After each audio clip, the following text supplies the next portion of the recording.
Hello friends, welcome to Anisha the world. நான் உங்க அனு. இன்னைக்கு நம்மளோட சேனலில் ஒரு செம்மையான டெசர்ட் ரெசிபி தான் பார்க்க போகிறோம். இது ராயல் ஃபலூடா. பேருக்கேற்ற மாதிரியே ரொம்பவே ராயலாக ரிச்சாக இருக்கும். ஒரு 4 ப்ராசஸ் இருக்குது. அது என்ன அப்படின்னு பார்த்துடலாம். முதல் ப்ராசஸ் சப்ஜா சீட்ஸ். இந்த சப்ஜா சீட்ஸ் எல்லாருக்குமே நல்லாவே தெரிஞ்சிருக்கும். இது உடம்புக்கு ரொம்பவே நல்லது. அதுவும் இந்த ராயல் ஃபலூடாக்கு இந்த சப்ஜா சீட்ஸ் விதைகள் ரொம்பவே முக்கியமான ஒன்று. ஸோ இதிலிருந்து 1 ஸ்பூன் அளவுக்கு இன்றைக்கி நாம் ஊற வச்சு யூஸ் பண்ணிக்க போகிறோம். இதுக்கு 1/2 டம்ளர் தண்ணி ஊற்றி லைட்டாக ஒரு மிக்சிங் கொடுத்து வச்சுக்கோங்க. இப்போ பார்த்தீங்கன்னா 3 நிமிஷத்தில் இது போல் இருக்கும். அடுத்த 4வது நிமிஷம் இதே மாதிரி உப்பி நல்லாவே பெருசாக இருக்கும். அடுத்த 5வது நிமிஷம் நம்மளுடைய சப்ஜா சீட்ஸ் நம்மளுடைய ஃபலூடாக்கு செம்மையாக சூப்பராக இது போலவே ரெடியாக இருக்கும். நீங்கள் நான் ஆல்ரெடி சொன்னது போல் டெசர்ட், சர்பத் இப்படி எல்லாத்துக்குமே நம்ம யூஸ் பண்ணிக்கலாம். இப்போ நம்ம ஃபலூடாக்கு யூஸ் பண்ணுறதுக்கு முன்னாடி இதை நான் ஃப்ரிட்ஜில் கொஞ்சம் நேரம் வச்சு எடுத்துகிட்டு அதுக்கப்புறம் நான் யூஸ் பண்ணிக்க போகிறேன். இதை இப்போ ஃப்ரிட்ஜில் வச்சிடலாம். அடுத்து இன்னொரு குட்டி பவுல் எடுத்துக்கோங்க. இன்றைக்கி ஜெல்லி செய்ய போகிறோம். அதுக்கு இது போல் 1/2 ஸ்பூன் அளவுக்கு ஜெலட்டின் எடுத்திருக்கேன். இதுலேயும் 1/2 கப் அளவுக்கு தண்ணி ஊற்றி இதுக்கும் லைட்டாக ஒரு மிக்சிங் கொடுங்க.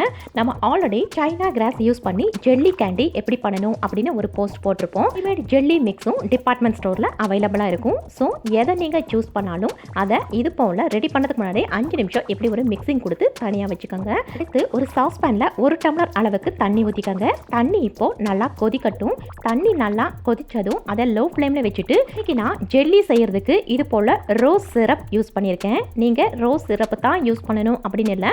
உங்ககிட்ட வேறு எந்த ஃப்ளேவர் இருந்தாலும் ஜெல்லி செய்கிறதுக்கு நீங்கள் அதை யூஸ் பண்ணிக்கலாம். நான் இன்னைக்கு ரோஸ் சிரப் சேர்த்து இது போல் லைட்டாக ஒரு மிக்சிங் கொடுத்துக்கிறேன். சிரப்பில் ஆல்ரெடி ஸ்வீட்னஸ் இருக்கிறனால இன்னைக்கு நான் சுகர் ஆட் பண்ணிக்கல.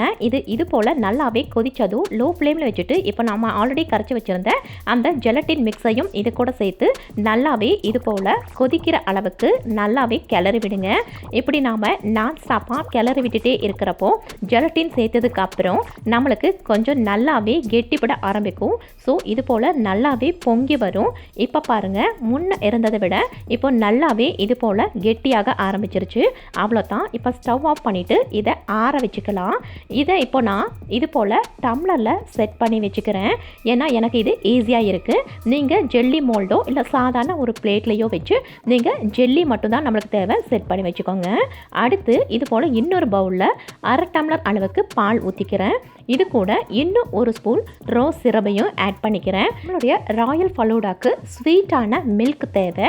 அதுக்கு இது போல் நான் ரோஸ் சிரப் சேர்த்து இது போல் மிக்சிங் கொடுத்து வச்சுருக்கேன். இது ஆப்ஷனல் தான். உங்களுக்கு ரோஸ் சிரப் சேர்த்த அவசியம் இல்லை அப்படின்னா நார்மலாக சுகர் மட்டும் ஆட் பண்ணிவிட்டு இதை பால் கூட சேர்ந்து நல்லாவே கலந்து ஃப்ரீசரில் எடுத்து வச்சுக்கோங்க. ஏன்னா நம்மளுக்கு சில்லுன்னு ஸ்வீட்டான பால் வேணும். இன்றைக்கி செய்ய போகிற ராயல் ஃபலூடாவை இன்னும் கொஞ்சம் ரிச்சாக்க நான் இது போல் ரோஸ் எசன்ஸ் சேர்த்து இன்றைக்கி நான் ரோஸ் மில்க் ரெடி பண்ணி வச்சுருக்கேன். ஃபலூடா ரெடி பண்ணுறதுக்கு முன்னாடி இதையும் ஃப்ரிட்ஜில் வச்சு சில்லுன்னு அதுக்கப்புறம் நம்ம யூஸ் பண்ணிக்கலாம். அடுத்து மறுபடியும் ஒரு சாஸ் பேனில் இது போல் 1 கப் அளவுக்கு தண்ணி ஊற்றிக்கோங்க. தண்ணி இது போல் நல்லா கொதிக்க ஆரம்பித்ததும் இது கூட 1/2 கப் அளவுக்கு சேமியா சேர்த்திக்கலாம். நான் இன்றைக்கி லாங் சேமியா சேர்த்திருக்கேன். நீங்கள் நாம் பிரேக்ஃபாஸ்ட்டுக்கு செய்கிற சேமியாவும் யூஸ் பண்ணிக்கலாம்.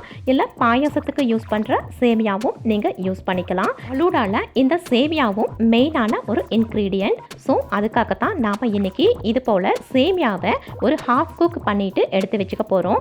இதை ஓவர் குக் பண்ண தேவையில்லை. 2 நிமிஷம் நல்லா கொதிக்க வச்சுட்டு இது போல் லைட்டாக உதிரியாக நல்லா குக் ஆனதுக்கப்புறம் இதை நாம் வடிகட்டி இதையும் நாம் தனியாக ஒரு மிக்சிங் கப்பில் எடுத்து வச்சுக்கலாம். இப்போ ஃபலூடாக்கு தேவையான சேமியாவும் ரெடி. நாம் ஃபலூடா செய்கிறதுக்கு முன்னாடி இது போல் எல்லா பொருளையும் ரெடி பண்ணி வச்சுக்கிட்டா நாம் அசம்பிள் பண்ணுறதுக்கு ரொம்ப ஈஸியாக இருக்கும். இப்போ பாருங்கள், நான் ஆல்ரெடி ஜெல்லி இது போல் டம்ளரில் செட் பண்ணி வச்சுருந்தேன் இல்லைங்களா? இது போல் நல்லாவே செட் ஆகிருக்கு. இப்போ அசம்பிள் பண்ணிடலாம். இல்லை இது போல் ஜெல்லி மிக்ஸ். அடுத்து இதுக்கு மேலே ஒரு லேயராக நாம் ரெடி பண்ணி வச்சுருந்த அந்த சேமியா நான் இன்றைக்கி 2 டம்ளர்லையும் இன்றைக்கி செய்ய போகிறேன். ஸோ அதனால் 2 டம்ளர்லையும் சேமியா ஒரு லேயராக இது போல் போல் அடுத்து அசம்பிள் பண்ணியிருக்கேன். இது போல் சேமியா போட்டுட்டு நல்லா செட் ஆனதுக்கப்புறம் அடுத்து நம்ம ஊற வச்சுருந்த அந்த சப்ஜா சீட்ஸையும் 1 ஸ்பூன் அளவுக்கு அடுத்த லேயரில் இது போல் நான் போட்டுக்கிறேன். இதையும் நல்லா இது போல் செட் பண்ணி வச்சுக்கோங்க. அடுத்து மறுபடியும் ஜெல்லி மிக்ஸ் 1 ஸ்பூன் அளவுக்கு அடுத்த லேயராக செட் பண்ணிக்கோங்க. அப்போ தான் பார்க்குறதுக்கு ரொம்பவே கலர்ஃபுல்லாக செம்மையாக இருக்கும். அவ்வளோதான். இப்போ இதுக்கு மேலே நாம் 1 ஸ்கூப் அளவுக்கு வெனிலா ஐஸ்கிரீம் சேர்த்திக்க போகிறோம். உங்ககிட்ட எந்த ஃப்ளேவர் ஐஸ்கிரீம் இருந்தாலும் பரவாயில்ல, அதில் 1 ஸ்கூப் அளவுக்கு சேர்த்திக்கங்க. அதுக்கப்புறம் இதுக்கு மேலே பொடி பொடியாக கட் பண்ண நட்ஸ் இருந்தாலும் இதுக்கு மேலே சேர்த்திக்கங்க. நான் கொஞ்சமாக பாதாமும் இன்னும் கொஞ்சமாக பிஸ்தாவும் 2 நட்ஸையும் இது கூட ஆட் பண்ணிக்கிறேன். உங்களுக்கு விருப்பமாக எது வேணாலும் ஆட் பண்ணிக்கலாம். இப்போ நாம் ரெடி பண்ணி வச்சுருந்த அந்த ரோஸ் மில்கையும் இது கூட நீங்கள் ஆட் பண்ணிக்கங்க. அவ்வளோதான். இதுக்கு மேலே ஏதாவது ஃப்ரூட்ஸ் இருந்தாலும் கட் பண்ணி நீங்கள் சேர்த்திக்கலாம். அதுக்கப்புறம் மறுபடியும் ஒரு லேயர் சப்ஜா சீட்ஸ் 2 டம்ளர்லையும் இது போல் லேயராக அசம்பிள் பண்ணிக்கங்க. மறுபடியும் இதுக்கு மேலே சேமியாவையே இன்னொரு லேயராக மறுபடியும் நாம் செட் பண்ணிக்கலாம். விருப்பம் தான், நீங்கள் ஆர்டர் மாற்றி எப்படி வேணால் செட் பண்ணிக்கலாம். இப்போ அகெயின் இதுக்கு மேலே ரோஸ் மில்கையும் நான் ஆட் பண்ணிவிட்டு மறுபடியும் 1 ஸ்கூப் அளவுக்கு ஐஸ்கிரீம் சேர்த்திக்கிறேன். இப்படி உங்களுக்கு விருப்பமாக ஆர்டர் மாற்றி மாற்றி நாம் எப்படி வேணுனாலும் செட் பண்ணிக்கலாம். நான் இன்னைக்கு இது போல தான் செட் பண்ணியிருக்கேன்.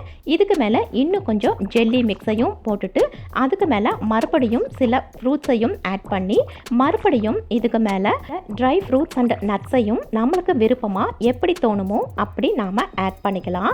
அவ்வளோதான். இன்றைக்கி நான் இது போல் அழகாக செட் பண்ணிட்டேன். இப்போது கடைசியாக இதை இன்னும் அழகாக்க இதுக்கு மேலே ஒரு செர்ரி பழத்தையும் மேலே வச்சிடுறேன். அவ்வளோதான். ராயலாகவே நம்மளுடைய ஃபலூடா ரெடி. இந்த ரெசிபி பிடிச்சிருந்தனா லைக், கமெண்ட், ஷேர் பண்ணுங்கள். மறக்காமல் நம்மளுடைய சேனலை சப்ஸ்கிரைப் பண்ணி வச்சுக்கோங்க. தேங்க்ஸ் ஃபார் வாட்சிங்.